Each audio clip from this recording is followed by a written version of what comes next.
இங்கே நம்முடைய சட்டமன்ற உறுப்பினர் அரவிந்த் ரமேஷ் அவர்கள் நான் பேசுவதற்கு முன்பாக ஒரு புத்தகத்தை கொடுத்தாரு. தெற்கிலிருந்து ஒரு சூரியன் என்று முத்தமிழர் கலைஞரை பார்த்து ஊடகத்தை சார்ந்த நண்பர்களாம் புகழ் செலுத்துகின்ற அளவுக்கான ஒரு புத்தகம், மிக சிறந்த புத்தகம். கிட்டத்தட்ட தெற்கிலிருந்து ஒரு சூரியன், அந்த சூரியனுடைய இளைய சூரியனுக்கு ஒட்டுமொத்த தெற்கே சேர்ந்து இன்றைக்கு விழா எடுப்பதாகத்தான் இதை நான் பார்க்கின்றேன். காரணம், சென்னை தெற்கு மாவட்டம் இங்க வந்திருக்கு, திருவண்ணாமலை தெற்கு மாவட்டம் இங்க வந்திருக்கு, திருச்சி தெற்கு மாவட்டமாக நானும் இங்கே வருகை தந்திருக்கேன் என்று சொன்னால் ஒட்டுமொத்த தெற்கு மாவட்டமும் சேர்ந்து நம்ம இளைய சூரியனுக்கு இந்த பிறந்த நாளை நாம் எடுத்துக் கொண்டிருக்கின்றோம். குறிப்பாக இந்த மாவட்டத்தை பொறுத்தவரைக்கும் அண்ணன் ஒரு பெரிய புக்கே கொடுத்திருக்காங்க. தொடர்ந்து நாங்கள் எப்படிலாம் நம்முடைய தமிழ்நாட்டு முதலமைச்சருடைய பிறந்த நாளை நாம் கொண்டாட இருக்கிறோம் என்று.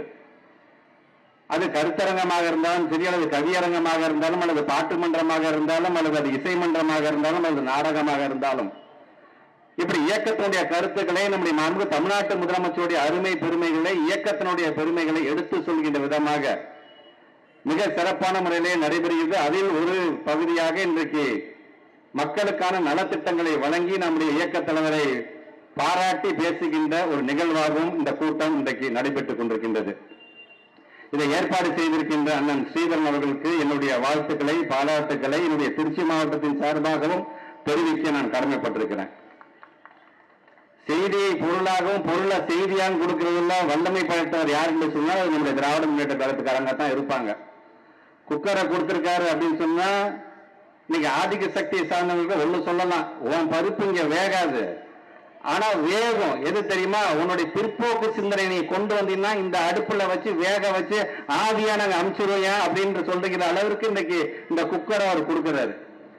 ஆக இந்த குக்கரை வாங்கிட்டு போகக்கூடிய தாய்மார்கள் என்ன நிகழ்ச்சிக்காக நாம் சென்றோம், எதற்காக இந்த குக்கர் வழங்கப்பட்டது, யாருடைய பிறந்த நாள், அந்த தலைவர் நம்முடைய குடும்பத்திற்கு என்னென்ன செய்திருக்கிறார், பயனாளிகள் யார் யார் நம்ம குடும்பத்தில், குறிப்பாக நம்முடைய தமிழ்நாட்டு முதலமைச்சருடைய இந்த 4 ஆண்டு காலம் அதிகமாக செஞ்சதை யாருக்குன்னு பாத்தீங்கன்னா பெண்களுக்காகத்தான். ஏன்னா அது நல்லா தெரியும், பெண்கள் எந்த இயக்கத்திற்கு ஆதரவாக இருக்கிறதோ அந்த இயக்கம் தான் தொடர்ந்து ஆட்சி பொறுப்பில் இருக்கும் என்பதை நன்கு உணர்ந்தவர் நம்முடைய தமிழ்நாட்டுடைய முதலமைச்சர் அவர்கள். ஆக அந்த விதத்தில் நீங்க அதை பார்த்துதான் ரொம்ப அழகாக இன்னைக்கு நம்முடைய அண்ணன் ஸ்ரீதரன் அவர்கள் இது போன்ற ஏற்பாடுகளை செய்திருக்கிறார் என்றே நான் கருதுகிறேன். அதே போன்று நேற்று கொட்டிவாக்கத்தில் நம்முடைய மாவட்ட கழக செயலாளர் அமைச்சர் நடத்தி காமிச்சு ஒரு மிக பிரம்மாண்டமான ஒரு நிகழ்வு. கொட்டிவாக்கத்துல கொட்டி தீர்ந்த அந்த புகழ் மலையே இன்னும் ஓயல, அதுக்குள்ள அடுத்த நாளே பாத்தீங்கன்னா அடுத்த நிகழ்ச்சி. அவர் தொடர்ந்து எப்படி உழைக்கிறான்னு பாருங்க. 1000 மருந்தகத்தை உடனே கொண்டு வராரு. அதற்கு பிறகு தொடர்ந்து ஒவ்வொரு பொதுக்கூட்டம் மாநாடு மாதிரி அவர் நடத்தி காட்டுறாரு. தந்தை பெரியாருடைய பெயரில் ஒரு அரசு மருத்துவமனையை திறந்து இப்படி தொடர்ந்து ஒரு 4 நாளா நான் சொல்றேன். நான் இன்றைக்கு இந்த நிகழ்வு, நாளை இன்னொரு நிகழ்வு, இப்படி தொடர்ந்து நம்முடைய தமிழ்நாட்டு முதலமைச்சருடைய அந்த பிறந்த நாளை எப்படி உணர்வுபூர்வமாக ஒரு மாவட்டம் கொண்டாடுகிறது என்று சொன்னால் தமிழ்நாட்டிலே அது சென்னை தெற்கு மாவட்டம் என்ற பெயரை அவர் இன்னைக்கு பெற்றிருக்கிறார் என்று சொன்னால் அவர் உறுதுணையாக இருக்கின்ற அனைத்து நிர்வாகிகளும் இந்த நேரத்தில் நான் பாராட்ட நான் கடமைப்பட்டிருக்கின்றேன். ஆக நேற்று பேசிய ஒவ்வொரு இயக்கத்துடைய தலைவர், ஏன் நம்முடைய தமிழ்நாட்டு முதலமைச்சர் சொன்னார், இங்கே அமைச்சர் மாசு அவர்கள் இவ்வளவு பெரிய மாநாட்டை அவர் கூட்டியிருக்கிறார் என்று சொன்னால் இது ஏதோ என்னுடைய பிறந்தநாள் விழாக்காக கூட்டப்பட்ட மாநாடாக கூட்டமாக இதை நான் பார்க்கவில்லை. 2026 நாம் பெற போகின்ற வெற்றிக்கான தொடக்க நிகழ்வாக இதை நான் பார்க்கிறேன் என்று சொன்னவர் நம்முடைய தமிழ்நாட்டோட முதலமைச்சர். இப்படி தொலைநோக்கு பார்வையோட ஒரு நிகழ்ச்சியை நடத்துறதுல அண்ணன் மாசு அடிச்சுக்கவே முடியாது. உள்ளபடியே நான் பெருமை அடைகிறேன், சில நேரத்தில் நான் பொறாமை அடைகிறேன். நான் 2023 இதே மாதிரி நந்தனம் ஒய்எம்சில மிகப்பெரிய ஒரு பொதுக்கூட்டத்தை பாரதிய ஜனதாவை எதிர்த்து ஒட்டுமொத்தமா எல்லா இயக்கத்துடைய தலைவர்களையும் ஒரே மேடையில் அமர வைத்து ஒரு பிறந்தநாள் கூட்டத்தை பிரம்மாண்டமாக நடத்தி காட்டினார். 2024 இந்திய கூட்டணி என்கின்ற அந்த கூட்டணி அமைவதற்கு அடித்தளமாக இருந்தது எது என்று சொன்னால் அந்த 2023 பிறந்தநாள் கூட்டம் தான் என்று என் பெருமையில் எடுத்து சொல்வேன். அதனால இன்னைக்கும் பாரதிய ஜனதாவில் இந்த தமிழ்நாட்டில் இன்னைக்கு கால் உண்ட முடியவில்லை என்று சொன்னால் இப்படி நம்முடைய தோழர்கள்லாம் நடத்துகின்ற ஒவ்வொரு நிகழ்வும் அதுக்கு ஒரு காரணமாக அமைந்திருக்கிறது என்பதை நான் பெருமையோடு எடுத்து சொல்வேன். அது எப்படி நம்முடைய அண்ணன் மாசு அவர்கள் தொடர்ந்து பல்வேறு சாதனைக்கு உரியவர். இன்றைக்கு கூட அந்த 1000 மருந்தகங்களை திறந்து வைத்து நம்முடைய தமிழ்நாட்டு முதலமைச்சர் உரையாற்றும் போது சொன்னார், என்னை பொறுத்த வரைக்கும் கல்வியும் சுகாதாரம் தான் என்னுடைய 2 கண்கள் என்று சொன்னார் அல்லவா.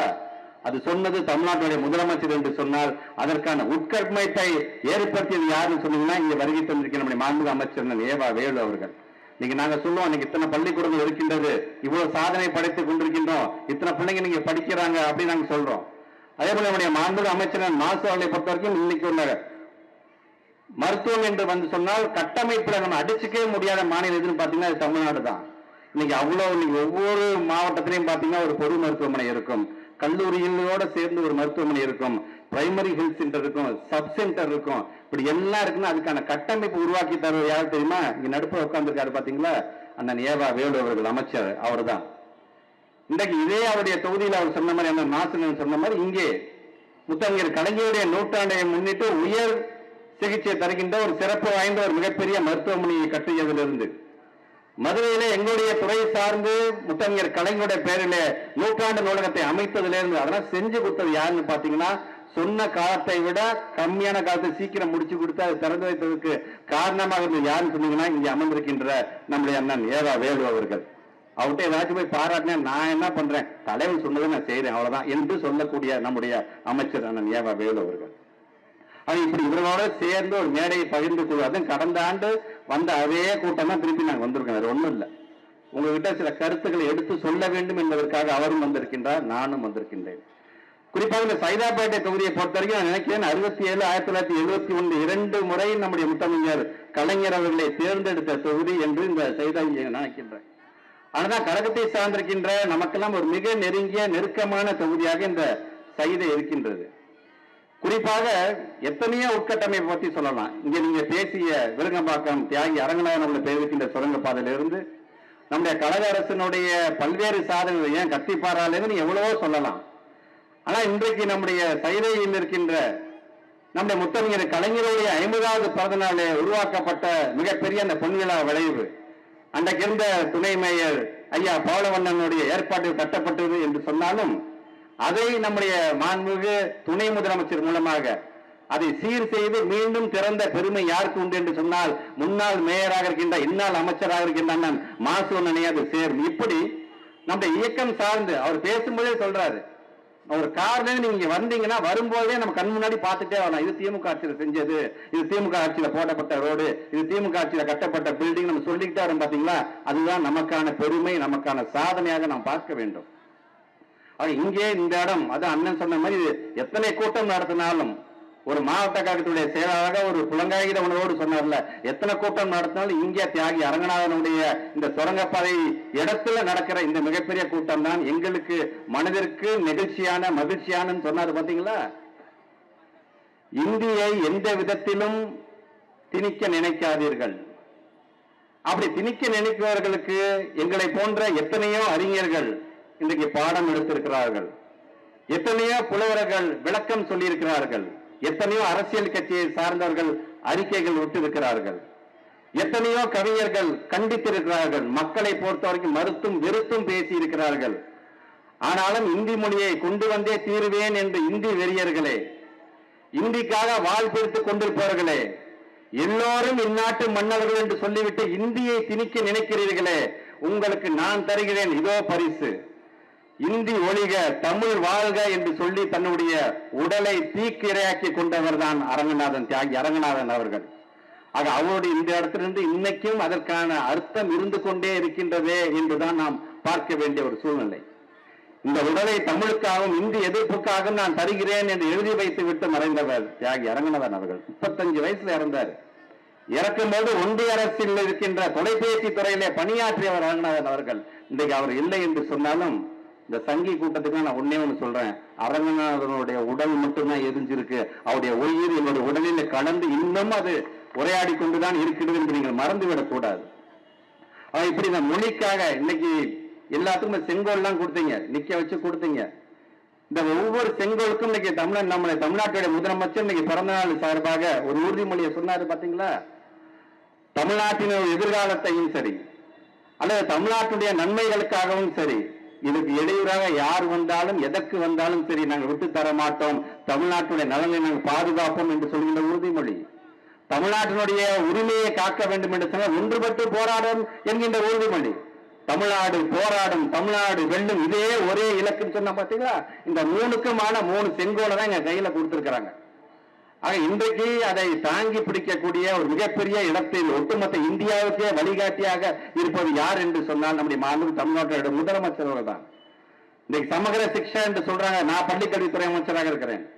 ஒன்றிணைந்த பள்ளிக்கல்வி திட்டத்தின் மூலமாக நமக்கு வர வேண்டிய 2152 கோடி ரூபாய் நான் தரமாட்டேன், நீ மும்மொழி கொள்கையை ஏத்துக்கிட்டாதான் நான் தருவேன் என்று நமக்கு கண்டிஷன் போறாங்க. பணம் நம்மளோட பணம், 43 லட்சம் பிள்ளைகளோட எதிர்காலம் சம்பந்தமான பணம். அதை கேட்டா அவங்க சொன்னா இல்ல இதை நீ ஒத்துக்க நான் தரேன் என்று சொல்லும் போதுதான் தமிழ்நாட்டுடைய முதலமைச்சர் சொன்னாரு, நீ என்ன 2000 கோடி 5000 கோடி சொல்ற, நீ 10,000 கோடியே தந்தாலும் சரி, எங்களுடைய கொள்கையை விட்டு அந்த நிதியை பெற வேண்டிய அவசியம் எங்களுக்கு இல்லை என்று சொன்ன ஒரு முதலமைச்சர் நம்முடைய தமிழ்நாட்டுடைய முதலமைச்சர் அவர்கள். இது மட்டும்தானா? மக்கள் தொகை அடிப்படையில் நாங்கள் மறுசீரமைப்பு பண்ண போறோம். எப்படி? நாடாளுமன்றத்திற்கான மக்களவைக்கான இந்த தொகுதியெல்லாம் மறுசீரமைப்பு பண்ண போறாங்களாம். மறுசீரமைப்பு பண்ணா இன்னைக்கு நம்ம 39 தொகுதி தமிழ்நாட்டுக்கு இருக்குது என்று சொன்னால் அது 31ஆக குறைந்து விடும். நம்முடைய பிரதிநிதித்துவம் அங்கே குறைந்து விடும் என்று இன்னைக்கு குரல் கொடுக்கக்கூடிய முதல் ஆண்மகன் யார் என்று சொன்னால் நம்முடைய தமிழ்நாட்டுடைய முதலமைச்சர் என்கிற பெருமை நமக்கு இருக்கின்றது. ஆக அப்படிப்பட்ட இயக்கத்தை ஒரு தொண்டர்களாக, அப்படிப்பட்ட ஒரு முதலமைச்சர் கீழ் அமைச்சர்களாக, சட்டமன்ற உறுப்பினர்களாக நாங்களாம் பணியாற்றுவது எங்களுக்கான ஒரு பெருமையாக நாங்கள் அதை பார்க்கின்றோம். ஒவ்வொரு முறையும் தமிழ்நாட்டு முதலமைச்சர் என்ன சொல்வார், நீங்க மாசம் சொன்ன மாதிரி அந்த காலத்திலேயே சொல்றதுதான், தனிப்பட்ட எனக்காக பிறந்த நாளை நீங்க கொண்டாட வேணாம், அப்படி கொண்டாடுறதாக இருந்தால் மக்களுக்கு பயனுள்ள வகையில் அதை கொண்டாடுங்கள், ஒரு நலத்திட்ட உதவிகள் செஞ்சுங்க, உங்களால் முடிஞ்சதை செய்யுங்க என்று சொன்னதுதான் நம்ம தமிழ்நாட்டுடைய முதலமைச்சர். அந்த வேண்டுகோளை ஏற்றுதான் இப்ப நடத்திட்டு இருக்கிறோம். அதே நேரத்தில் இந்த முறை 2 வேண்டுகோளாக, உயிர் பிரச்சனையாக இருக்கின்ற தமிழ்நாட்டுடைய மொழிப்போர் பிரச்சனையாக இருந்தாலும் சரி, உரிமை பிரச்சனையாக இருக்கின்ற இந்த தொகுதியுடைய மறுசீரமைப்பாக இருந்தாலும் சரி, இதையும் மக்களிடம் எடுத்து செல்லுங்கள் என்கின்ற வேண்டுகோளை தமிழ்நாட்டுடைய முதலமைச்சர் வைத்திருக்கிறார். வேண்டுகோள் அல்ல, எங்களை பொறுத்தவரை எங்களுடைய தலைவர் எங்களுக்கு கிட்டிருக்கின்ற ஆணையாக அதை நாங்கள் பார்க்கின்றோம். அதனால்தான் இது போன்ற பிறந்தநாள் கூட்டத்தில் அவரை நாங்கள் பாராட்டி பேசுகின்ற அதே வேளை இது போன்ற கருத்துக்களை எடுத்து வைக்க வேண்டும் என்பதற்காகத்தான் இன்றைக்கு நாங்கள் எல்லாம் உரையாற்றிக் கொண்டிருக்கின்றோம். குறிப்பாக இந்த சஸ்டைனபிள் டெவலப்மெண்ட் கோல் அப்படின்னு சொல்லுவாங்க, நீடித்த வளர்ச்சி தன்மை என்று சொல்றாங்க பாத்தீங்களா? உலக அளவில் ஒரு 17 வகையான புள்ளிகளை வச்சிருக்கிறாங்க. அந்த 17 வகையான புள்ளிகளை வறுமையின்மையாக இருந்தாலும் சரி, ஒரு நல்ல சுகாதாரமாக இருந்தாலும் சரி, தரமான கல்வியாக இருந்தாலும் சரி, பாலின சமத்துவமாக இருந்தாலும் சரி, எல்லாத்திலையும் நம்பர் 1 யாருன்னு பாத்தீங்கன்னா நம்ம தமிழ்நாடு தான். இது மட்டும்தானா? இன்ஃப்ராஸ்ட்ரக்சர் உட்கட்டமைப்பாக இருந்தாலும் சரி, தொழில் வளர்ச்சியின் மூலமாக இன்னைக்கு பல்வேறு முதலீடுகளை ஈர்க்கக்கூடிய மாநிலம் இருக்கு பாத்தீங்கன்னா, அதுலயும் நம்ம தான் நம்பர் 1. ஆனா இப்படி எல்லாத்துலயும் நம்ம நம்பர் 1ஆக வரும்பொழுது பல நேரத்தில் ஒன்றிய அரசையும் நம்மளை பாராட்டுகிறது. ஆமாம், தமிழ்நாடு தான் நம்பர் 1ஆக இருக்கின்றது, தமிழ்நாட்டை போன்று மற்ற மாநிலங்களும் வளர்ச்சி பெற வேண்டும்னு நாம சொல்லல, ஒன்றிய அரசு சொல்லுது. சொல்ற அதே நேரத்தில் நமக்கான பணத்தையும் கொடுக்க மாட்டேங்கிறார்கள், மறுக்கிறார்கள். ஆக ஏதாச்சும் ஒரு இடத்துல நம்ம வஞ்சித்தே ஆக வேண்டும். ஏன் தெரியுமா? 2024 தேர்தல் நம்ம கொடுத்த அடி அப்படி. ஆக கொள்கை ரீதியாக நம்மளை எதிர்த்தார்கள் என்று சொன்னால் அவர்களை எதிர்க்க வேண்டிய முதல் இயக்கம் நம்முடைய திராவிட முன்னேற்ற கழகமாக தான் இருக்கும் என்பதற்காக இதை நான் சொல்கின்றேன். இப்படி தொடர்ந்து நம்முடைய மாண்பு தமிழ்நாட்டுடைய முதலமைச்சர் அவர் கொண்டு வருகிற திட்டம்லாம் பாருங்க, இது தமிழ்நாட்டில் உள்ளவங்க மட்டும்தான் அதை பாராட்டுறாங்களா? மற்ற மாநிலத்தை சார்ந்த கலைஞர் உரிமை தொகை மாதம் 1000 ரூபாய் வழங்குகின்ற திட்டமாக இருந்தாலும் சரி, அல்லது கட்டணம் இல்லாமல் பேருந்திலே பயணம் செய்கின்ற விடியல் பயணம் திட்டமாக இருந்தாலும் சரி, அல்லது காலை உணவு திட்டமாக இருந்தாலும் சரி, மற்ற மாநிலங்கள் மட்டுமல்ல வெளிநாடுகளும் இன்றைக்கு பின்பற்றக்கூடிய திட்டமாக இருக்குது என்று சொல்லும் பொழுது இது நம்முடைய அரசாங்கத்திற்கும் தமிழ்நாட்டு முதலமைச்சருக்குமான ஒரு பெருமையாக நம்ம அதை பார்க்க வேண்டும். இப்படி ஒவ்வொன்றையும் பார்த்து செஞ்சாங்க. வேற ஒண்ணும் இல்ல, இன்னைக்கு மாசம் டிபார்ட்மெண்ட் எடுத்துக்கோங்களேன், குஜராத் மாடல் சொல்றாங்களா, அதே குஜராத்ல இருந்து 60 மருத்துவர்கள் தமிழ்நாட்டுக்கு வந்து இங்க இருக்கின்ற கட்டமைப்பை தெரிஞ்சுக்கிட்டு திருப்பி குஜராத்துக்கு போனாங்க பாத்தீங்களா? அதுதான் நம்முடைய திராவிட மாடல் என்பதற்காக நான் சொல்கின்றேன். இப்படி ஒவ்வொரு அமைச்சர்களும், ஒவ்வொரு சட்டமன்ற உறுப்பினர்களும், ஒவ்வொரு மாமன்ற உறுப்பினர்கள், மக்கள் பிரதிகள் எல்லாம் கண் துஞ்சாமல் உழைக்கிறார்கள் என்று சொன்னால் ஒன்னே ஒன்றுதான், எங்களுடைய தமிழ்நாட்டுடைய முதலமைச்சர் எங்களுக்கு ஆணை அதுதான். தேர்தல் நேரத்தில் மட்டும் ஒவ்வொரு வீடு வீடா போய் ஓட்டு போடுங்கன்னு கேட்கறீங்களா? அப்போ உனக்கு என்ன மனநிலை இருந்ததோ அதே மனநிலையை தான் இந்த இயக்கம் ஆட்சியில் பொறுப்பு இருக்கின்ற வரைக்கும் இருக்க வேண்டும் என்பதற்காக இன்றைக்கு மக்களுடன் சென்று நாங்கள் பணியாற்றக்கூடியவர்கள் நாங்கள் பெற்றிருக்கின்றோம். அப்படிப்பட்ட தமிழ்நாட்டுடைய முதலமைச்சர் இன்னும் பல திட்டங்களை கொண்டு வர வேண்டும். நம்முடைய தமிழ்நாட்டுடைய வளர்ச்சிக்காகவும் வருகை தந்திருக்கின்ற மக்கள் உங்களுடைய மேம்பாட்டிற்காகவும் தொடர்ந்து உழைக்கக்கூடிய தமிழ்நாட்டுடைய முதலமைச்சருடைய கரத்தை வலுப்படுத்துகின்ற விதமாகத்தான் இன்றைக்கு தமிழ்நாடு முழுவதும் இது போன்ற பல்வேறு பொதுக்கூட்டங்களை நாம் நடத்தி கொண்டிருக்கின்றோம். அதன் ஒரு பகுதியாகத்தான் இன்றைக்கு நம்முடைய மாண்புமிகு அமைச்சர் மாசுனுடைய அழைப்பு இன்றைக்கு நானும் அண்ணன் ஏவா வேலு அவர்களும் இங்கே வருகை தந்திருக்கின்றோம். ஆக தொடர்ந்து நம்முடைய தமிழ்நாட்டு முதலமைச்சர் சொன்னது போல தமிழ்நாடு போராடும், தமிழ்நாடு வெல்லும் என்று சொல்லி இந்த நல்ல ஒரு வாய்ப்பினை ஏற்படுத்தி கொடுத்திருக்கின்ற மாவட்ட கழகத்திற்கு என்னுடைய நன்றியை தெரிவித்து இந்த உரையை நிறைவு செய்கிறேன். நன்றி, வணக்கம்.